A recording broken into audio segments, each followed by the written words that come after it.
ഇന്നലെ രാത്രിയാണ് ഈ അതിക്രൂരമായ ഒരു സംഭവം ഉണ്ടാകുന്നത്. നടുറോട്ടിൽ കൂടി നടന്നു വരികയായിരുന്ന ഛത്തീസ്ഗഡ് സ്വദേശിയായ രാമനാരായണൻ ഭയെ ഒരു കൂട്ടം ആളുകൾ ചേർന്ന് അവിടെ തടഞ്ഞു നിർത്തുന്നു. അത് പിന്നീട് ഈ സംഘം ചേർന്ന് ഇവർ ഈ രാമനാരായണനെ ആക്രമിക്കുകയായിരുന്നു എന്നാണ് വിവരം. എന്തായാലും ഈ ആക്രമണത്തെ തുടർന്ന് ഇന്നലെ രാത്രിയൊക്കെ ഈ ജില്ലാ ആശുപത്രിയിൽ ചികിത്സയിലായിരുന്നു. പിന്നീടാണ് ഈ മരണം സംഭവിക്കുന്നത്. എന്തായാലും അതിക്രൂരമായ ഒരു ആക്രമണത്തെ തുടർന്ന് നമുക്കറിയാം, SKN മുമ്പൊക്കെ ഈ അട്ടപ്പാടിയിലെ മധു ഉൾപ്പെടെ ആൾക്കൂട്ട ആക്രമണത്തിനിരയായി മരിച്ച നിരവധി ഉദാഹരണങ്ങളൊക്കെ നമുക്ക് മുമ്പിലുണ്ട്. ഇതും നമ്മളൊന്ന് തിരിച്ചറിയണം. ഇവിടെ ഒരു സവർണ രാഷ്ട്രീയത്തിന്റെ അപകടങ്ങളെ പറ്റി അതിന്റെ കൃത്യമായ തിരിച്ചറിവുകൾ നമുക്കുണ്ടാകേണ്ടുന്നതുണ്ട്. സംഘപരിവാരത്തിനൊരു ലക്ഷ്യമുണ്ട്. ഇന്ത്യ രാജ്യത്തെ അവർക്കൊരു ഹിന്ദു രാഷ്ട്രമാക്കി മാറ്റണം. ആ ഹിന്ദു രാഷ്ട്ര സങ്കല്പത്തിൽ സംഘപരിവാരത്തിന്റെ ഒന്നാമത്തെ ശത്രുക്കൾ ഇവിടുത്തെ മുസ്ലിമുകളാണ്. എന്നാൽ മുസ്ലിമുകൾ കൊണ്ട് അവരുടെ ശത്രുത തീരുന്നില്ല. സംഘപരിവാരം പ്രഖ്യാപിച്ചിരിക്കുന്ന രണ്ടാമത്തെ ശത്രുക്കൾ ഇവിടുത്തെ ക്രിസ്ത്യാനികളാണ്. ഇപ്പൊ പല ക്രൈസ്തവ സഹോദരങ്ങളും കാര്യങ്ങളെ തിരിച്ചറിയാതെ ലവ് ജിഹാദിന്റെ വാക്കുകളുമൊക്കെ പറഞ്ഞ് പല സഭകളും സംഘപരിവാരത്തിന്റെ കൂടെ ചേരുന്നുണ്ട്. പല കാവ്യച്ചന്മാരും അവരുടെ കൂടെ കൂടുന്നുണ്ട്. പക്ഷേ ഒന്ന് തിരിച്ചറിയണം, രാജ്യത്തെ മുസ്ലിമുകളെ കൈകാര്യം ചെയ്തു കഴിഞ്ഞാൽ സംഘപരിവാരത്തിന് അടുത്തത് കൈകാര്യം ചെയ്തേണ്ടത് ക്രിസ്ത്യാനികളെയാണ്. അത് പലപ്പോഴും അവർ പ്രകടിപ്പിച്ചിട്ടുണ്ടല്ലോ. ഇപ്പോഴും ഒഡീഷയിലും രാജസ്ഥാനിലുമൊക്കെ നടക്കുന്നത് എന്താ? ആന്ധ്രാപ്രദേശിൽ നമ്മൾ കണ്ടില്ലേ, പരസ്യമായി പൊതുസമ്മേളനം സംഘടിപ്പിച്ച ക്രൈസ്തവ പാസ്റ്റർമാരെ സംഘപരിവാരത്തിന്റെ ഗുണ്ടകൾ പിടിച്ചു നിർത്തി ചാണകവെള്ളം കലക്കി തലയിലൂടെ ഒഴിച്ചു കൊടുത്ത രംഗങ്ങൾ നമ്മൾ കാണുന്നുണ്ട്. ഇന്ത്യയിലേക്ക് കുഷ്ഠരോഗികൾക്കിടയിൽ പ്രവർത്തിക്കാൻ വന്ന ക്രൈസ്തവ മിഷനറി പ്രവർത്തകരായ ഗ്രഹാം സ്റ്റെയ്സൺ എന്ന മനുഷ്യനെയും അദ്ദേഹത്തിന്റെ പിഞ്ചുമക്കളെയും രാത്രിയുടെ നിശബ്ദതയിൽ വാഹനത്തിനുള്ളിലിട്ട് തീയിട്ട് കരിച്ചരിച്ച് ചുട്ടുകൊന്നു കളഞ്ഞ സംഘപരിവാരത്തിന്റെ ക്രൂര ചെയ്തികളെ ക്രൈസ്തവ സഭകളും സമൂഹങ്ങളും മറക്കാൻ പാടില്ല. കർത്താവിന്റെ മണവാട്ടികളായി മിഷനറി പ്രവർത്തനത്തിന് വേണ്ടി വരുന്ന എത്രയോ സഹോദരിമാരുടെ മാനമ്പിച്ച് ചീന്തിയ സംഘപരിവാരം അവർക്ക് ക്രൈസ്തവ സമൂഹത്തോടുള്ള വെറുപ്പും വിദ്വേഷവും നമുക്ക് മറക്കാൻ പറ്റുന്നതല്ല. അതുകൊണ്ട് തന്നെ മുസ്ലിമുകൾ കഴിഞ്ഞാൽ സംഘപരിവാരത്തിന് കൈകാര്യം ചെയ്യേണ്ടത് ക്രിസ്ത്യാനികളെയാണ്. മൂന്നാമത് സംഘപരിവാരം ശത്രുക്കളായി പ്രഖ്യാപിച്ചിരിക്കുന്നത് രാജ്യത്തെ കമ്മ്യൂണിസ്റ്റുകാരായ സഹോദരങ്ങളെയാണ്. അതുകൂടി കഴിഞ്ഞാൽ സംഘപരിവാരം ലക്ഷ്യം വെക്കുന്ന ഒരു ഹിന്ദു രാഷ്ട്രം ഇവിടെ ഉണ്ടാക്കിയെടുക്കാം. പക്ഷേ അത് ഏത് ഹിന്ദു രാഷ്ട്രമാണ്? മുമ്പ് ഇവിടെ സഹോദരൻ സൂചിപ്പിച്ചതുപോലെ സവർണ ബ്രാഹ്മണ വരേണ്യ ആധിപത്യമുള്ള ഹിന്ദു രാഷ്ട്രം. മനുസ്മൃതിയുടെ നിയമമായിരിക്കും ഇവിടെ നടപ്പിലാക്കപ്പെടുന്നത്. 6000 പദം ജാതികളുടെയും ഉപജാതികളുടെയും നിയമം ഇവിടെ കൊണ്ടുവരും. ബ്രാഹ്മണന്മാരെന്ന പേരിൽ, വൈശ്യന്മാരെന്ന പേരിൽ, ക്ഷത്രിയന്മാരെന്ന പേരിൽ, ശൂദ്രന്മാരെന്ന പേരിൽ രാജ്യത്തെ ജനങ്ങളെ പല തട്ടുകളിലാക്കും.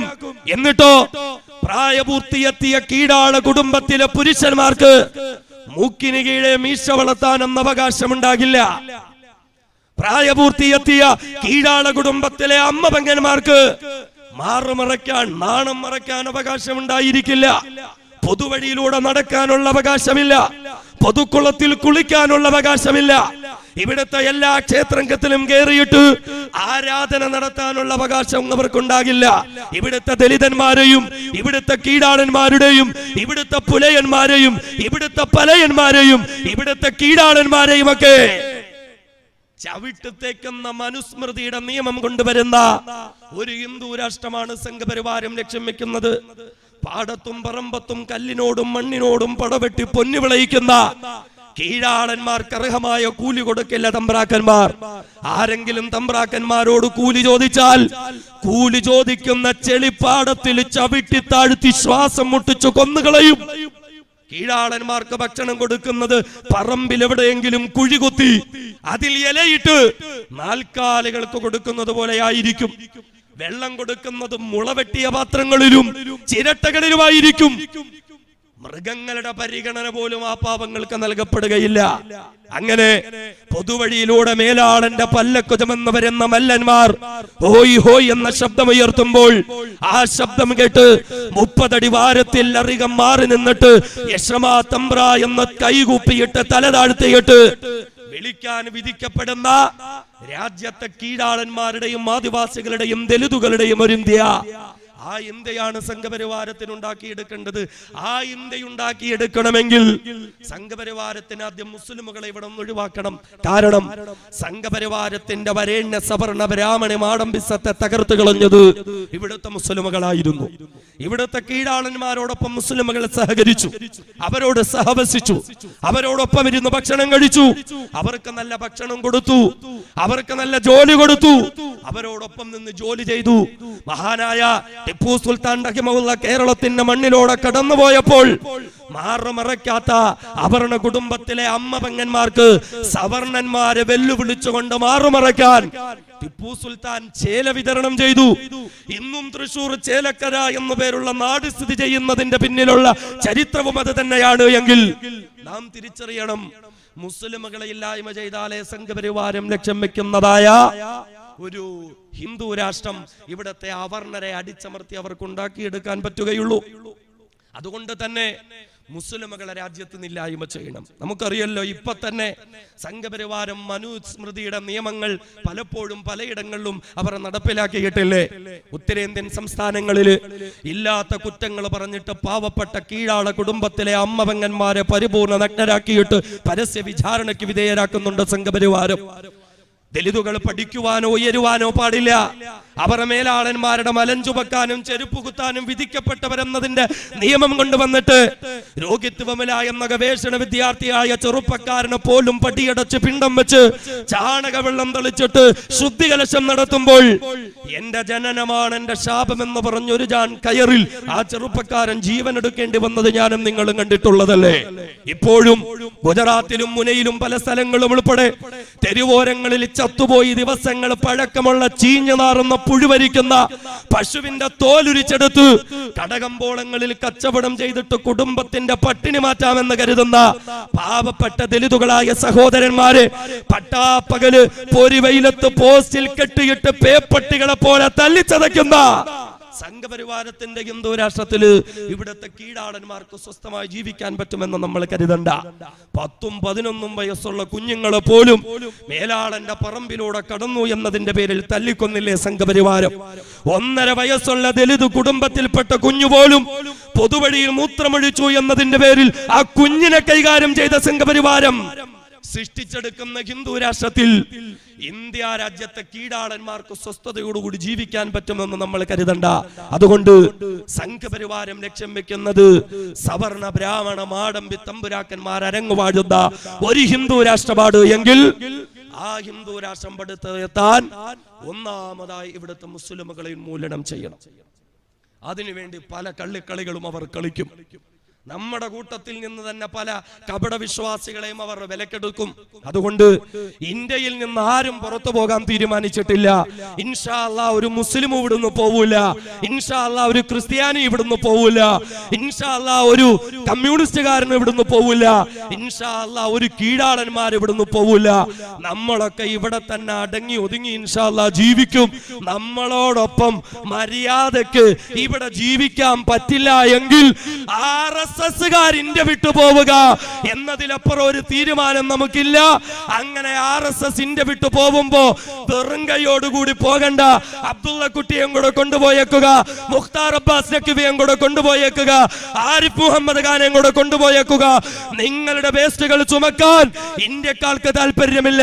അതുകൊണ്ട് RSS ഇന്ത്യ വിട്ടുപോവുക. ഇന്ത്യ രാജ്യത്തിന്റെ സ്വാതന്ത്ര്യ സമരത്തെ ഒറ്റുകൊടുത്ത RSS ഇന്ത്യ വിട്ടുപോവുക. വെള്ളക്കാരോടൊപ്പം ചേർന്ന RSS വിട്ടുപോവുക. രാജ്യത്തിന്റെ ബഹുമാനനായ രാഷ്ട്രപിതാവിന്റെ മാറിടത്ത് വെടിവെച്ചു കൊന്ന RSS വിട്ടുപോവുക. കലാപങ്ങൾ നടത്തി പിഞ്ചോമന മക്കളെയും സ്ത്രീജനങ്ങളെയും പോലും മാനമ്പിച്ച് ചീന്തി അതിക്രൂരമായി ചിട്ടരിച്ചു കൊന്ന് അവരുടെ ഗർഭിണികളുടെ അടിവയറിൽ തൃശൂലം കുത്തിക്കയറ്റി വയറ് കീറി ഗർഭസ്ഥ ശിശുവിനെ കുത്തിയെടുത്ത് തീയിലിട്ട് കരിച്ച RSS വിട്ടുപോവുക. ഇന്ത്യ രാജ്യത്തിന്റെ ഭരണഘടനയെ അംഗീകരിക്കാത്ത, ജനാധിപത്യം അംഗീകരിക്കാത്ത, മതേതരം അംഗീകരിക്കാത്ത RSS വിട്ടുപോവുക. അങ്ങനെ RSS സിദ്ധാന്തത്തിന്റെ ശവപ്പെട്ടിയിൽ അവസാന ആണിയടിക്കുന്നത് വരെയും ഈ ജനകീയ പ്രക്ഷോഭങ്ങൾ ഇൻഷാ അല്ലാഹ് രാജ്യത്തിന്റെ തെരുവോരങ്ങളിൽ തുടർന്നുകൊണ്ട് തന്നെ ഇരിക്കും. എന്റെ പ്രിയപ്പെട്ട സഹോദരങ്ങളോട്, ചെറുപ്പക്കാരോട്, പണ്ഡിതന്മാരോട്, വിദ്യാർത്ഥികളോട് വിളിച്ചു പറയട്ടെ, ഇത് നമ്മുടെ ഒടുക്കത്തെ സമരമല്ല, ഇത് നമ്മുടെ തുടക്കം മാത്രമാണ്. ഇനി ഇതിലും വലിയ പ്രക്ഷോഭങ്ങൾ, ഇനി ഇതിലും വലിയ പോരാട്ടങ്ങൾ, ഇതിലും വലിയതായ സമരമുറകൾ എത്ര തന്നെ പോലീസിനെയും പട്ടാളത്തെയും നിരത്തി നിർത്തിയാൽ, ലാത്തികളും തോക്കുകളും ബാരിക്കേഡുകളും ഒക്കെ രാജ്യത്തിന്റെ തെരുവുകളിലൂടെ പാറിപ്പറക്കുന്ന പോരാട്ടങ്ങൾക്ക് രാജ്യം സാക്ഷ്യം വഹിക്കാൻ പോവുകയാണ് എന്നുള്ള തിരിച്ചറിവോടുകൂടി രക്തസാക്ഷിത്വത്തെ മോഹിച്ചുകൊണ്ട് നമുക്ക് ഓരോരുത്തർക്കും മുന്നോട്ട് പോകാം. ഇവിടെയാണ് RSSകാര് മതം പറഞ്ഞിട്ട് ഭിന്നിപ്പിക്കാൻ നോക്കുന്നത്. ഇപ്പൊ എന്താ പല സ്ഥലങ്ങളും നമ്മൾ കാണുന്നുണ്ടല്ലോ, പ്രക്ഷോഭങ്ങളൊക്കെ അസർ മഗ്‌രിബ് ഇശാഇനിടയിലാണ് നടക്കുന്നത്. നിസ്കരിക്കാൻ സ്ഥലമില്ലാതെ വരുമ്പോ പലയിടങ്ങളിലും, അമ്പലങ്ങളുടെ മുറ്റങ്ങളിലും ചർച്ചുകളുടെ മുറ്റങ്ങളിലും മുസ്ലിമുകൾക്ക് വേണ്ടി നിസ്കാരപ്പായ വിരിക്കാൻ ഇന്ത്യയിലായ അമുസ്ലിമുകൾ തയ്യാറായിട്ടുണ്ട് എങ്കിൽ RSSകാരൊരു കാര്യം തിരിച്ചറിഞ്ഞോ, മതത്തിന്റെ പേരിൽ ഈ സമരത്തെ നിങ്ങൾക്ക് പല തട്ടുകളിലാക്കാമെന്ന് നിങ്ങൾ വ്യാമോഹിക്കുന്നെങ്കിൽ നിങ്ങളൊന്ന് തിരിച്ചറിയണം, സ്വാതന്ത്ര്യ സമരം നടക്കുന്ന സമയത്ത് നിങ്ങളെക്കാൾ ഉഗ്രവിഷമുണ്ടായിരുന്ന നിങ്ങളുടെ മുൻഗാമികളുണ്ടല്ലോ, ഇന്ത്യ രാജ്യത്തെ ഹിന്ദുവിനെയും മുസ്ലിമിനെയും തമ്മിലകറ്റാൻ അങ്ങനെയുള്ള മുൻഗാമികളായ നിന്റെയൊക്കെ തന്തമാര് വിചാരിച്ചിട്ട് നടന്നിട്ടില്ല. പിന്നെയാണോ ഇപ്പൊ ഇവിടെ RSSകാർ വിചാരിച്ചാൽ നടക്കാൻ പോകുന്നത്? ഇതൊന്നും ഇവിടെ നടക്കാൻ പോകുന്നില്ല. ഇവിടുത്തെ ഹിന്ദുവും ഇവിടുത്തെ മുസ്ലിമും ഇവിടുത്തെ ക്രിസ്ത്യാനിയും മതമുള്ളവനും മതമില്ലാത്തവനും എല്ലാം ഒന്നിച്ചാണ്. അതുകൊണ്ട് രാജ്യത്തൊരു രണ്ടാം സ്വാതന്ത്ര്യ സമരം നടക്കുന്നു. ഒന്നാം സ്വാതന്ത്ര്യ സമരം ഇന്ത്യക്കാരും വെള്ളക്കാരും തമ്മിലായിരുന്നു എങ്കിൽ രണ്ടാം സ്വാതന്ത്ര്യ സമരം ഇന്ത്യക്കാരും കൊള്ളക്കാരും തമ്മിലാണ് നടന്നുകൊണ്ടിരിക്കുന്നത്. ഒരു ഭാഗത്ത് ഇന്ത്യക്കാരെല്ലാം, ഒരു ഭാഗത്ത് മറുഭാഗത്തിന്റെ കൊള്ളയടിക്കുന്ന കൊള്ളക്കാരായ RSSകാർ. ഇപ്പോ കേരളത്തിൽ ഇങ്ങനെ വലിയ വീരവാദം മുഴക്കി വലിയ മുദ്രാവാക്യമൊക്കെ വിളിച്ചുകൊണ്ട് RSSകാര് നടക്കും. ഗുജറാത്ത് മറന്നിട്ടില്ലല്ലോ, ഗുജറാത്ത് നിങ്ങൾ മറന്നിട്ടില്ലല്ലോ, അന്ന് ഒരു തൃശ്ശൂലൊന്നും അകത്ത് വെച്ചിട്ടില്ല. RSSകാർ ആരെങ്കിലും കേൾക്കുന്നെങ്കിൽ നിങ്ങൾ ഓർത്തോ, ഗുജറാത്ത് ഞങ്ങൾ മറന്നിട്ടില്ലടോ, എല്ലാം ഞങ്ങൾ കൃത്യമായി വരവ് വെച്ചിട്ടുണ്ട്. അതുകൊണ്ട് അത് ഞങ്ങൾ മറന്നിട്ടൊന്നുമില്ല. പിന്നെ ഈ ഗുജറാത്ത് ഓർമ്മിപ്പിക്കുന്ന എന്താ, അവിടെ നമ്മുടെ സഹോദരി സഹോദരന്മാരെ വെട്ടിയും കുത്തിയും വയറുകീറിയും തീയിട്ട് കരിച്ചു മരിച്ചുമൊക്കെ കൊന്നുകളഞ്ഞ പോലെ വേണമെങ്കിൽ കേരളത്തിന്റെ മണ്ണിൽ ഞങ്ങളത് വീണ്ടും ആവർത്തിച്ചേക്കാം എന്നൊരു ധ്വനിയൊക്കെ ഉയർത്തി RSS ഇങ്ങനെ മുദ്രാവാക്യം വിളിക്കുകയാണ് എങ്കിൽ RSSകാരൊരു തിരിച്ചറിയുക, ഇന്ത്യ രാജ്യത്തെ ജനങ്ങൾ തിരിച്ചു പറയാനുള്ളത്, നിങ്ങൾ ഇനിയും ഗുജറാത്ത് ആവർത്തിക്കാനാണ് ഭാവമെങ്കിൽ, ഇങ്ങോട്ട് ഗുജറാത്താണ് എങ്കിൽ ഇൻഷാ അല്ലാഹ് RSSകാരെ തിരിച്ചങ്ങോട്ടും ഗുജറാത്ത് തന്നെ ആയിരിക്കും. മറ്റൊരു തീരുമാനവും ഇന്ത്യയിലെ ജനങ്ങൾക്കില്ല. ഇങ്ങനെ ഭീഷണിപ്പെടുത്തുക. പക്ഷെ നടക്കുന്ന എന്താണെന്നറിയോ, ആസാമില് RSSകാരനായ മുഖ്യമന്ത്രി വീട്ടിൽ നിന്ന് പുറത്തിറങ്ങാൻ പറ്റുന്നില്ല. വീടിന്റെ പിന്നാമ്പുറത്ത് ഒരു ഏണി ചാരി വെച്ചിട്ട് മതില് ചാടിയിട്ട് രക്ഷപ്പെടുക. RSSകാരൊക്കെ കാണുന്നുണ്ടാവുമല്ലോ. അതുകൊണ്ട് പൊന്നുമക്കളെ, വീട്ടില് നല്ല ഉറപ്പുള്ള ഓരോ ഇരുമ്പേണി വാങ്ങിച്ചു സൂക്ഷിച്ചു വെച്ചോ. നാളെ ഒരു ദിവസം പാതിരാത്രി മതില് ചാടി രക്ഷപ്പെടാനെങ്കിലും ഉപകരിക്കപ്പെട്ടേക്കും. ആ അവസ്ഥയിലേക്ക് ഈ രാജ്യം എത്തിച്ചേർന്നിരിക്കുകയല്ലേ. ഇന്ത്യ രാജ്യത്ത് ഒരു രണ്ടാം സ്വാതന്ത്ര്യ സമരത്തിന് തുടക്കം കുറിച്ചിരിക്കുന്നു. ഈ യുദ്ധം ഇവിടെ തുടങ്ങിയത് RSSകാരായ ഭരണാധികാരികളാണ്. എന്നാൽ ഇന്ത്യയിലെ ജനങ്ങൾ തിരിച്ചു പറയുന്നു, ഈ യുദ്ധം തുടങ്ങിയത് നിങ്ങളാണ് എങ്കിലും ഈ യുദ്ധം അവസാനിപ്പിക്കാൻ നിങ്ങൾക്ക് പറ്റില്ല. ഈ യുദ്ധം അവസാനിപ്പിക്കുന്നത്, ഈ യുദ്ധത്തിന്റെ അവസാനം വിജയം കൈവരിക്കുന്നത് ഇൻഷാ അല്ലാഹ് ഇന്ത്യയിലെ ജനങ്ങളായിരിക്കുമെന്നുള്ളത് RSSകാരും ഇവിടുത്തെ ഭരണാധികാരികളും തിരിച്ചറിഞ്ഞുകൊള്ളുക. രാജ്യം അങ്ങനെയാണ് പോയിക്കൊണ്ടിരിക്കുന്നത്. പിന്നെ RSSകാരെ പാവം ഒരുപാട് സ്വപ്നം കണ്ടുപോയി. മുസ്ലിങ്ങളൊക്കെ ഇവിടുന്ന് അങ്ങ് ഓടിപ്പോകുമ്പോ നമ്മുടെ സ്വത്തും സമ്പത്തും ഒക്കെ പിടിച്ചെടുക്കാമെന്ന് സ്വപ്നം കണ്ടിരുന്നു പോയി. ടൗണുകളിലുള്ള മാളുകളും കണ്ട്, ഷോപ്പിംഗ് കോംപ്ലക്സും കണ്ട്, കടകമ്പോളങ്ങളും ഒക്കെ കണ്ട് അതൊക്കെ അങ്ങ് വീതിച്ചെടുക്കാൻ നമ്മളൊക്കെ ഇവിടുന്ന് അങ്ങ് പോവും. RSSകാരൊക്കെ ഒരു കാര്യം തിരിച്ചറിഞ്ഞോ, ഇതിപ്പോ പഴയ ഇന്ത്യയൊന്നും അല്ല. ഇതിപ്പോ പഴയ ഇന്ത്യ ഒന്നുമല്ല. പണ്ട് നിന്റെയൊക്കെ തൃശൂലങ്ങളുടെ മുമ്പിൽ കൈകൂപ്പി നിന്ന കുത്തുബുദ്ദീൻ അൻസാരിമാരെ നീയൊക്കെ കണ്ടിട്ടുണ്ടാവുള്ളൂ. ഇപ്പൊ അവസ്ഥയൊക്കെ മാറി.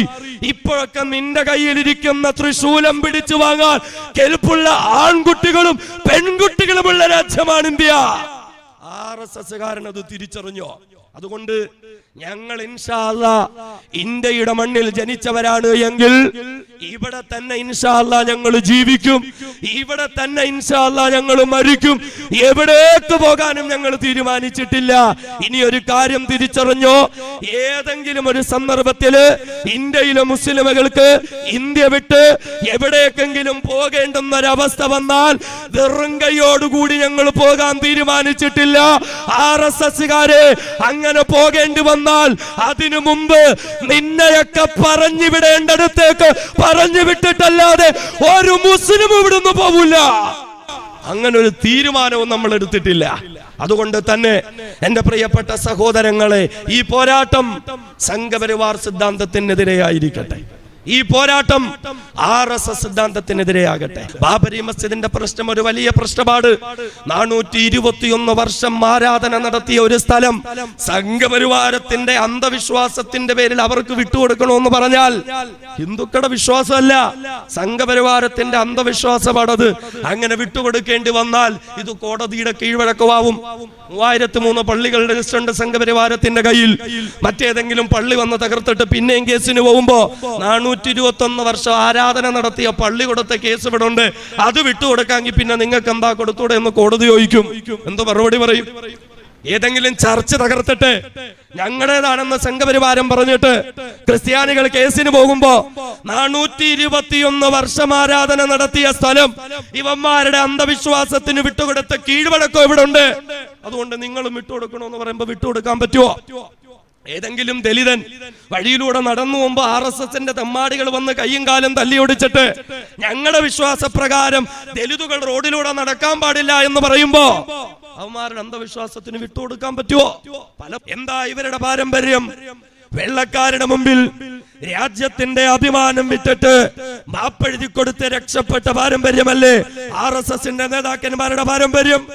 എനിക്ക് മുന്നിവിടെ പലരും സംസാരിച്ചിട്ടുണ്ട്. ബഹുമാനനായ യൂസുഫ് ഉസ്താദ് അവറുകൾ സ്വാതന്ത്ര്യ സമര പോരാളികളുടെ ചരിത്രം ഇവിടെ അവതരിപ്പിച്ചിട്ടുണ്ട്. നാം എന്നറിയണം, വെള്ളക്കാരനോട് രാജ്യത്തെ തീരെഴുതി കൊടുത്ത് മാപ്പ് പറഞ്ഞ പാരമ്പര്യമാണ് RSSന്റേതെങ്കിൽ ഇന്ത്യയിലെ മുസ്ലിമുകളുടെ പാരമ്പര്യം സ്വന്തം ചോര കൊണ്ട് സ്വാതന്ത്ര്യ സമരത്തിൽ ജീവാർപ്പണം നടത്താൻ തയ്യാറാണെന്ന് സ്വന്തം ചോര മുക്കിയിട്ട് കരാറെഴുതി കൊടുത്ത വക്കം അബ്ദുൽ ഖാദറിന്റെ പാരമ്പര്യമാ. അതുകൊണ്ട് RSSകാരൻ മുസ്ലിമുകളോട് പാരമ്പര്യം ചോദിച്ചിട്ട് വരണ്ട. RSSന്റെ പാരമ്പര്യം സ്വാതന്ത്ര്യ സമരത്തിന് പോയ ചെറുപ്പക്കാരെ തടഞ്ഞു നിർത്തി നിങ്ങളുടെ വീര്യം നിങ്ങൾ വെള്ളക്കാർക്കെതിരെയല്ല പ്രകടിപ്പിക്കേണ്ടത്, സംഘശക്തിക്ക് വേണ്ടി പ്രകടിപ്പിക്കണമെന്ന് പറഞ്ഞ് ആ ചെറുപ്പക്കാരെ പിന്തിരിപ്പിച്ചതാണ് എങ്കിൽ ഇന്ത്യയിലെ മുസൽമാന്റെ പാരമ്പര്യം ഇവിടെ പറഞ്ഞതുപോലെ ഖുർആനും ഹദീസും ഇസ്ലാമിക കർമ്മശാസ്ത്രവും മുന്നിൽ വെച്ച് സ്വാതന്ത്ര്യ സമരത്തിൽ പങ്കെടുക്കൽ ഓരോ മുസൽമാന്റെയും നിർബന്ധമായ വ്യക്തിപരമായ ബാധ്യതയാണ് എന്ന മതവിധി പുറപ്പെടുവിച്ച ഷാ അബ്ദുൽ അസീസ് ദഹ്ലവിയുടെയും ഷാ വലിയുല്ലാഹി ദഹ്ലവിയുടെയും ഖാസിം നാനൂത്തവിയുടെയും റഷീദ് അഹമ്മദ് ഗംഗോഹിയുടെയും പാരമ്പര്യമുള്ളവരാണ് ഇന്ത്യയിലെ മുസ്ലിമുകൾ.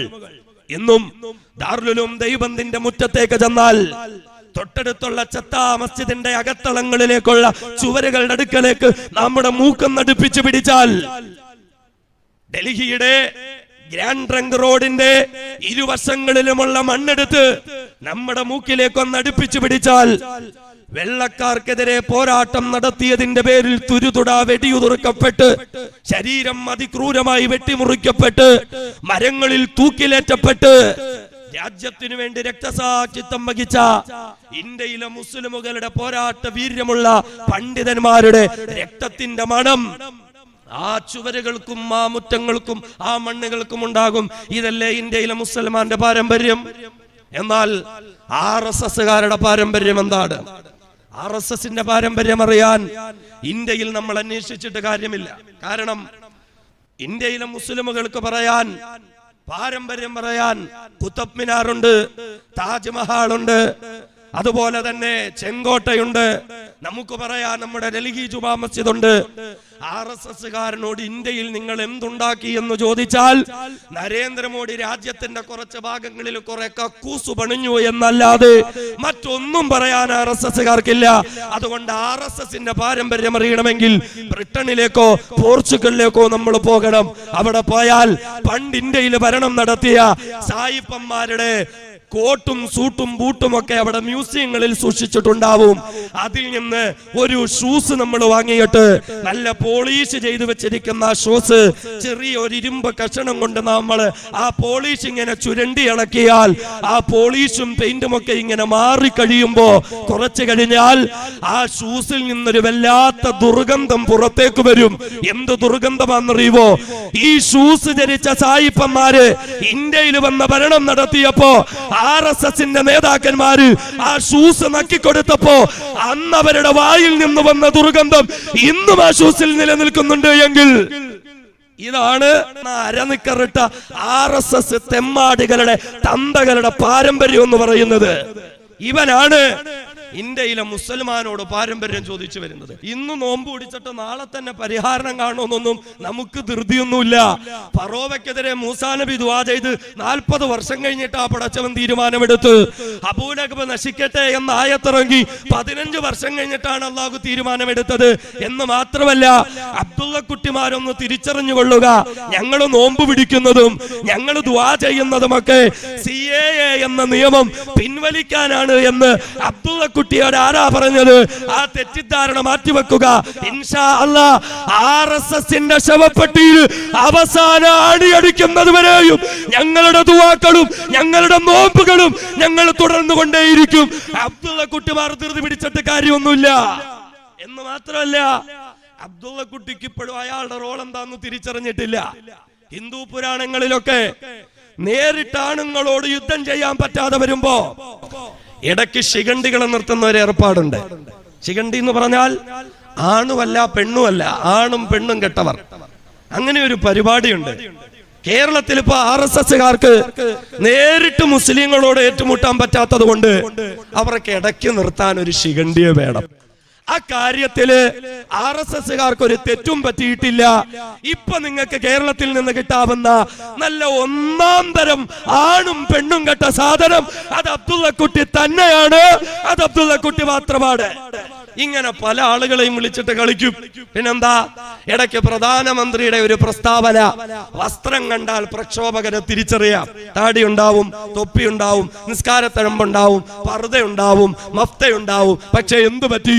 പ്രധാനമന്ത്രി പ്രസ്താവന ഇറക്കി നിമിഷങ്ങൾക്കുള്ളിൽ പ്രക്ഷോഭകരിൽ നിന്നൊരു മനുഷ്യൻ ഇങ്ങനെ വസ്ത്രം അഴിച്ചിട്ട് തന്റെ പൂണൂല് കാണിച്ചു കൊടുക്കുന്നു എങ്കിൽ മുസ്ലിമുകളോടൊപ്പം ആത്മാഭിമാനത്തോടൊപ്പം നിൽക്കുന്നതായ ഹിന്ദു സഹോദരന്മാരുള്ള ഈ നാട്ടിൽ എത്ര അബ്ദുള്ള കുട്ടിമാരെ RSS വിലക്കെടുത്താലും നമുക്കെന്താ? നമുക്കതൊരു പ്രശ്നമാണോ? വസ്ത്രം അഴിച്ചു വെച്ച് കുരിശുമാല ഊരി വെച്ച് നെറ്റിയിൽ ചാർത്തിയിരുന്ന ചന്ദനം മായിച്ചു കളഞ്ഞ് പർദ്ദയും മഫ്തയും ഇട്ട് മുസ്ലിം സഹോദരിമാരോടൊപ്പം പോരാടുന്ന ആത്മാഭിമാന ബോധമുള്ള ഹൈന്ദവ സഹോദരിമാരില്ലേ ഇന്ത്യ രാജ്യത്ത്? RSSകാർക്കോ BJPക്കാർക്കോ ഇവനൊക്കെ പറയാൻ എന്ത് രേഖയാണുള്ളത്? ഇവനൊക്കെ പറയാൻ എന്ത് പാരമ്പര്യമാണുള്ളത്?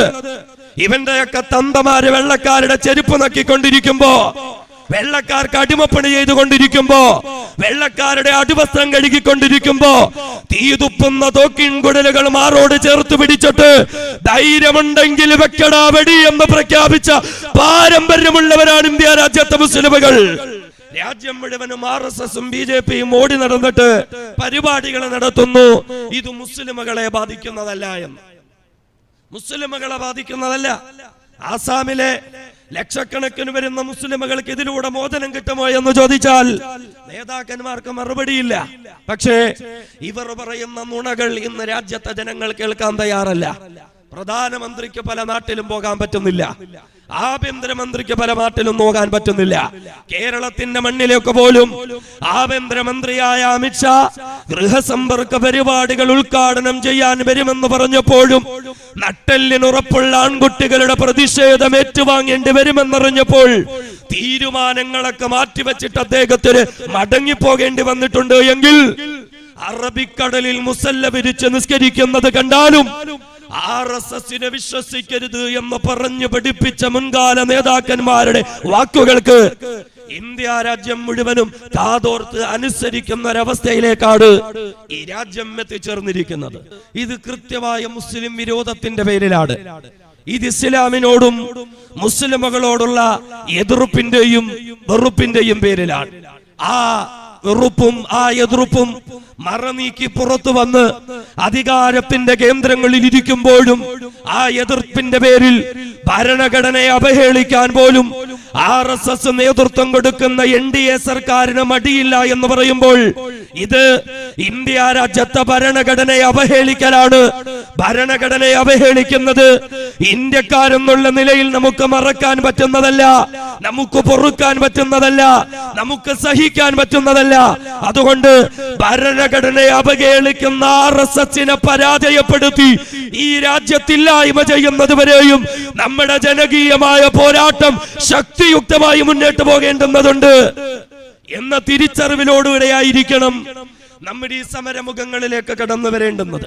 ഇവിടെ ഒരു വിസമ്മതം പ്രകടിപ്പിക്കാൻ നാം ഓരോരുത്തരും തയ്യാറാകേണ്ടുന്നതുണ്ട്. ജനാധിപത്യത്തിന്റെ ശ്രീകോവിലായ ഇന്ത്യ രാജ്യത്തിന്റെ പാർലമെന്റിന്റെ അകത്തളങ്ങളെ വർഗീയാധിപത്യത്തിന്റെ കേന്ദ്രങ്ങളാക്കി മാറ്റി ചില കരിനിയമങ്ങൾ രാജ്യത്തെ ജനങ്ങളെ മേൽ അടിച്ചേൽപ്പിക്കുകയും അത് മാത്രമല്ല അനുസരിക്കാത്തവനൊക്കെ അനുഭവിക്കേണ്ടി വരുമെന്നുള്ള ഭീഷണി കൂടി ഭരണകൂടം മുഴക്കിക്കൊണ്ടിരിക്കുമ്പോൾ ആത്മാഭിമാന ബോധമുള്ള പൗരത്വ ബോധമുള്ള ഇന്ത്യക്കാരെന്നുള്ള നിലയിൽ നമുക്ക് ഭരണകൂടത്തോട് തിരിച്ചു പറയാനുള്ളത്, നിങ്ങൾ ഞങ്ങളുടെ മേൽ അടിച്ചേൽപ്പിച്ച കരിനിയമങ്ങളെ മാത്രമല്ല അതോടൊപ്പം നിങ്ങൾ ഉയർത്തിവിട്ടിരിക്കുന്നതായ ഭീഷണികളെയും പരമപുച്ഛത്തോടു കൂടി കണ്ട് അറബിക്കടലിന്റെ ആഴങ്ങളിലേക്ക് ഞങ്ങൾ വലിച്ചെറിയുന്നു. നിങ്ങളെ അനുസരിക്കുവാനോ നിങ്ങൾക്ക് കീഴടങ്ങുവാനോ ഇന്ത്യൻ ജനതയ്ക്ക് മനസ്സില്ല എന്ന് നമ്മുടെ ഈ സമരങ്ങളിലൂടെ നമ്മുടെ പ്രക്ഷോഭങ്ങളിലൂടെ പ്രഖ്യാപിക്കാൻ ഞാനും നിങ്ങളും തയ്യാറാകേണ്ടതുണ്ട്.